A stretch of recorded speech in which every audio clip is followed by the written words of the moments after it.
পাৰ্টিৰ ভোটৰ কাৰণে যিমান কম্পিটিশ্যন কৰে কৰি থাকক, মইতো তাত নাই। আচ্ছা অধ্যক্ষ মহোদয়, আজি আপোনালোকে এটা ডাঙৰ কথা ক'লে। আজি চব জানি বা নাজানি আমাৰ জনিয়া সমষ্টিৰ বিধায়ক আৰু বিৰোধী দলৰ দলপতি গৰাকী এটা আজি ডাঙৰ কথা ক'লে। আৰু আপুনি কি কৈ আছে? আৰে মই পক্ষ ল'ম না, আপুনি কি কৰিব? মই পক্ষ ল'মেই, বাছ মই পক্ষ ল'মেই। প্লিজ যি কৰে কৰক না, মই ল'মেই। ক'ব দিয়কচোন, মই ল'মেই। নাই ক'ব দিয়ক, ল'মেই। আৰে কি লাগে এতিয়া?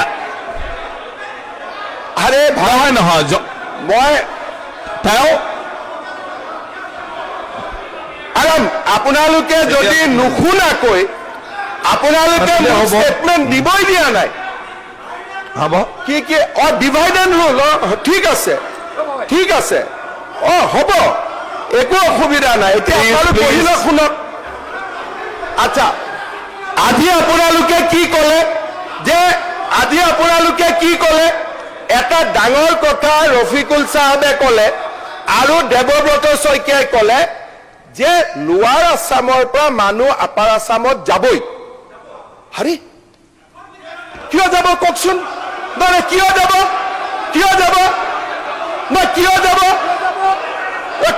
আপোনালোকে কওক। তাৰমানে আপোনালোকে গোটেই অসমখন ল'বই।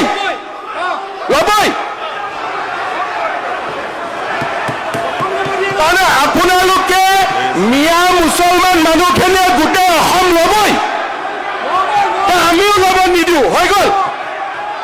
আমিও ল'ব নিদিওঁ।